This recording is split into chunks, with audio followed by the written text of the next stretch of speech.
Hello, so I'm going to be installing this Minisplit, this Pioneer Minisplit. So I thought I'd do a video on it and show how to go about installing one of these. You can buy them online. I bought this on Amazon, and I'm going to go through and do a complete setup and install and how you could do it. And this is a heat pump, so both heats and cools.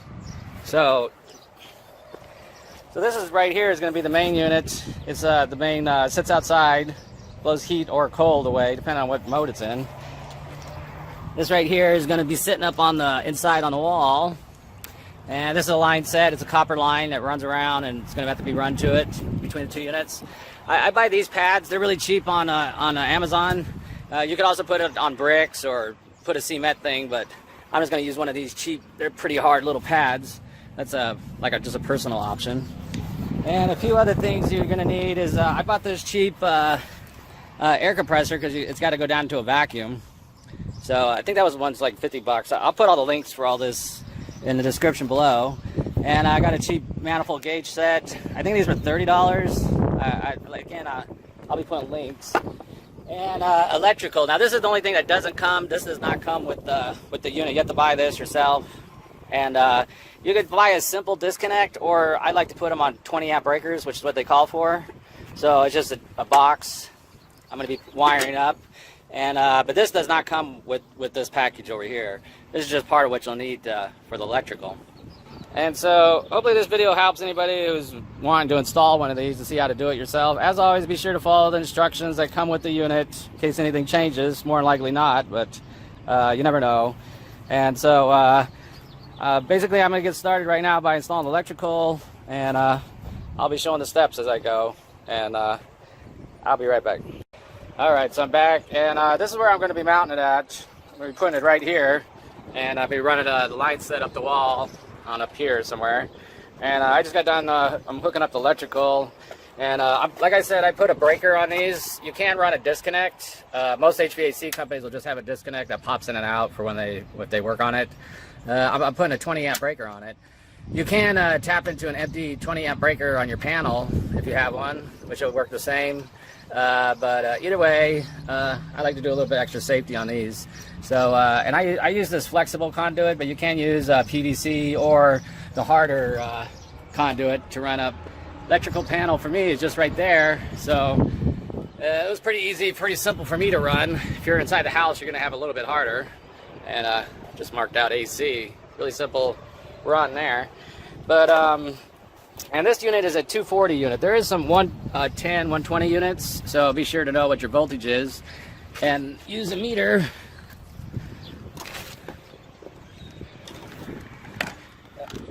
Be sure to call an electrician or somebody who knows how to do electrical work before, if you don't know what you're doing here. It's not something you really want to play with. But basically, you know, I'm just running it up and into this panel, and on both sides here, this unit's 240, so I'm going to be getting 240 volts coming through this panel. When I come through now and I tap onto these bottom ones, I'll have a breaker. It'll flip if anything's wrong. And that's the way you wire up these little boxes. It's pretty simple. But like I said, as far as these go, check out some videos on wiring, or call an electrician if you're not sure how to wire up these. But the next step is going to be to level up this base. If you have a cement pad already, or if you don't have one of these, then you can use bricks. It basically just needs to be on something solid, and it needs to be level. So the next thing I'm going to do is I'm going to dig out a little bit around here and level up this pad so I can set the outside condensing unit on it. All right, so I'm back, and I just wanted to show you. Just want to get this this base all flat. Get it in the bubble going both ways here. That way it's on a flat and steady surface is all you want. If you don't have if you already have a cement outside, or if you don't have one of these, you want to use block, whatever is good. You just need a solid base that's a level. So the next step is going to be to go ahead and take this unit out of the box. So I'm going to go ahead and take this all out and put it on there, and I'll show you what's in there too. So I'll be right back. And that's the way the unit sits on the pad. It just sits on there. I went and took these plates off, these covers, and this is where all the electrical is going to go. The voltage is going to come in and our control lines from the inside unit. And we're also going to have to run our high and low pressure lines to the inside unit.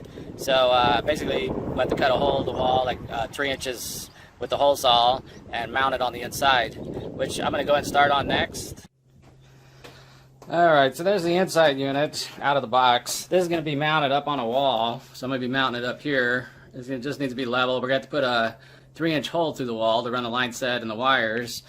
But this is it right here, and here's all it comes with a whole lot of information. You got owner's manual, you got the installation manual, and always follow this, whichever one comes with it, whatever one comes with your unit, to be sure. I'm giving you a basic overview how to do this, but always follow the instructions. But this is basically it. It comes with a whole package of things. It comes with a little remote control and a user guide. Even got a couple of batteries in here, and a mount for the remote control so you can mount it on a wall, and a bunch of screws to mount it.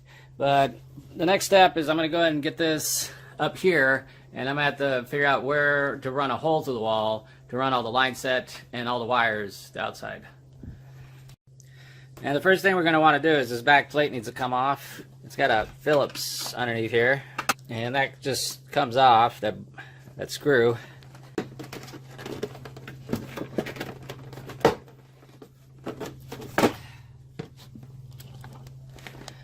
And this is what holds it on the wall. So you just want to pull that down right there, and it pops out like this. But this is what holds it on the wall. So we got to get this. You want to mount this first. This is the way these go. And so you want to like figure out where you want it. You have to remember that you're going to need like a 3-inch hole, 2.5 inch. I have to look at the instructions for the exact hole that we need to run the line set and the wires outside. But this needs to be mounted, and so we need to find a stud so that the bolts can hold it well and it doesn't come off the wall. And we also can drill in the correct location our 2.5, 3-inch hole that we need. So that's the next step. I'm going to look for some studs on the wall and drill out the hole. Alright, so I'm done mounting the plate, and that's basically it there. You just want to mount it so that it's level and it's on there solid. They do send these little screws with it, which I didn't like too much, so I put this wood screw right on a center stud. The one thing is it's got to be at least 10 inches. It's supposed to be from the roof to the top, because the air comes in the top is the one thing. You don't want to get too high. If you got up around 8 inches, you'd probably be alright, but it's supposed to be like 10 inches from the top. And then you're going to need a hole to run the line set out. So I'm using a 3-inch hole saw, and I just drilled straight through. You might be able to get away with a 2.5, maybe even a 2-inch hole, but I went and run a 3-inch. So that's basically it. It's up there and it's mounted. And so now I need to feed this through. This is the line set from the unit. So this goes through the hole, and this right here will just sit on that top clip up there. I don't know if you can see that. And these right here, they just snap. So you'll put the top on, and it'll sit on the top, and the bottom will just snap into those two bottom pieces down there. When you're bending this, be a little careful with it. It's pretty easy to bend, and if you kink it, the refrigerant won't flow through it so well, and it'll make it so it doesn't work so well. So just be careful. Try not to kink the copper line set when it goes through. Okay, and for the inside wiring on this unit, this front cover just comes off, it pops up, and I got it laying on its side here because it's easier for me to work on. And it's got a little plate here with one Phillips screw that comes off, and then it pops out.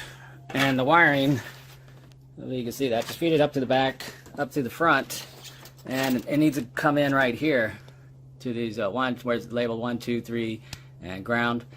And it's got the schematic right here on the inside of the door, and as you can see, it's got red going to 1. Well, hopefully you can see that. Anyway, it's got red going to 1, it's got black or blue going to 2, and yellow and 3, and yellow-green one going to ground on the inside unit. Unfortunately, the wires they send me are a little different in color code, so I'm just going to have to watch that when I go outside. If the same thing happens to you, it's no big deal. It's just make sure they match when they go outside. So I'm going to go and wire this up. Be sure to follow the instructions. Look at the instructions for yours, because yours might, these come in 110, 115, 230 units. As you can see, the instructions are inside the instruction manual. Plus, they got it labeled right there on the inside of the door. So whatever you do, be sure to follow the wiring schematics that come with your unit. All right, and to just give you a quick shot, that's the way I wired mine in. And as I said, as long as these matched on the outside, the color code, if they're color coded, that's awesome. If not, then just match them to the outside. So in other words, if the outside says 2, and in here you got the black one running to it, make sure outside it's on 2, the black one's going to it. If, you know, on 1 it's red outside, make sure it's the red is going to the 1. So that's basically it on the wiring on the inside. So I need to mount this up and feed everything out through the hole up there and have it set in place. Alright, so there it is. It's up there. It's mounted on the inside anyway. And this front cover, if you pop it open, you can see it, the wiring is on there going to the outside. Everything's run. So now I'm going to go outside and start to hook up the wires out there and the line set. Alright, so I'm back outside and I got this unit, I got that pointed down. You want to be careful with this line set. When you bend this stuff, as I said earlier, you don't want to kink it, so just bend it really slow. But you're going to need to point it down so that we can screw on the rest of the line set onto here. We're going to need to tighten that onto here. And I got the electrical coming out. It's got this little plastic round thing, so I went and slid that over it, and then on the inside of the wall to help protect it. That gets cut. But the next step I need to do is screw on the line set, which is right there, and connect the electrical. So I'm going to go ahead and do that next. Okay, so I got these top bolts. I got the line set, the bolts all tightened up there. Be careful when you're screwing those on. Just take your time with them because they can strip out really easily on these here bolts. And I got to go get some half-inch things for this for the wiring. Because I got 3/4 inch, which is too big to go up and screw in there. So I just got those, but I got them the wiring in. I got it all in the way it is. This is from the. I got to redo this line here, but this is from the. This side is coming from the pole, from that box right there. Obviously, I got to finish screwing this in together. And this is from the inside unit. Just make sure they match on the inside what they are. I'm going to go back and double check and make sure because the wiring color code was off on mine. So, and make sure you look at your instructions, follow that. And on the inside of the lid, it has it right here too. So that there shouldn't be no problems there. Make sure you look at this before you go to wire it up. And so the next step would be to vacuum it down and get all the air out of the lines and make sure it's all sealed up. So I'll be right back.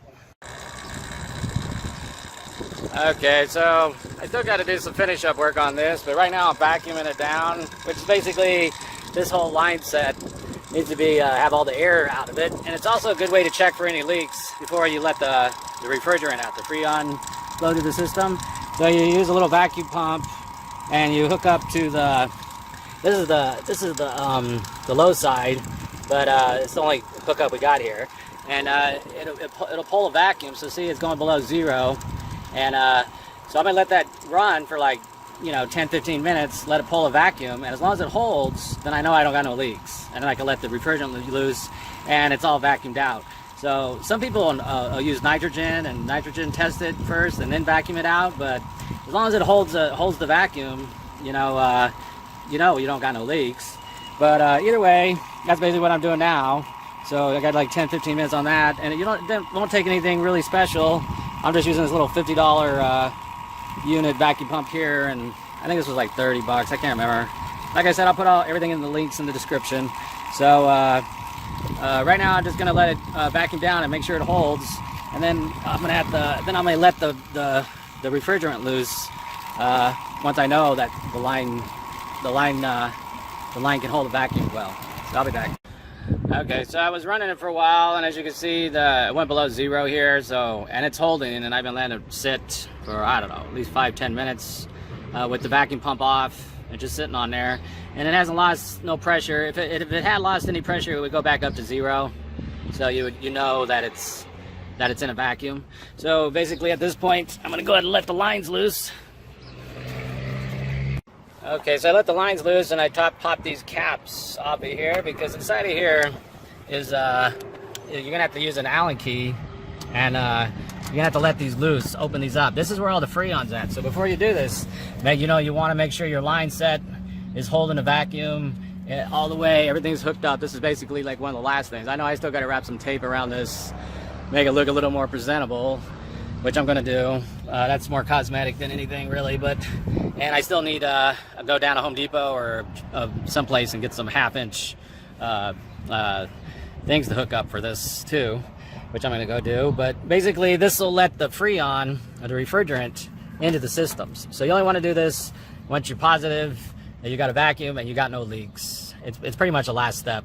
So you just turn them, and you'll just open them up to the left, and it'll let it in. Give it a few good turns. Want to do both of them.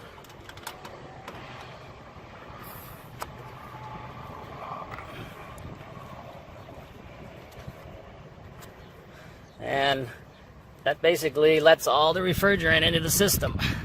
So, see, that came out all the way right there. And once you do this, it's a good idea, you know, just in case those valve stems leak or anything.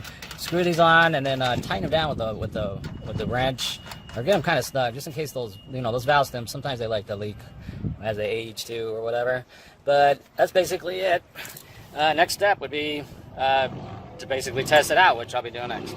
Okay, so I got it on and it's cooling down. I got it on 65 right now. It's got this little remote. It's pretty cool when you got this little right up there showing the temperature right on the unit. I didn't even see that until it came on. That's pretty cool. And it's blowing out. I'm going to show you the outside, how that's running. And here it is out here. It's running. I don't know if you could hear it very much. Not making too much noise. But that's basically it. I am going to have to finish up a few things. I need to finish running that water cable down right here, and I need to wrap it all in tape real good. They also have these covers, these things that go right on it that'll cover it real nice if you like. And here, as you can see the way I did this line, I don't know if I showed you that before. I just left it in a circle coming in. But that's basically it. That's how to hook up one of these Pioneer mini splits, which is not very difficult, really, in the end, as long as you're a handy person and you do things yourself. But if you have any questions, ask me, and I'll try to answer them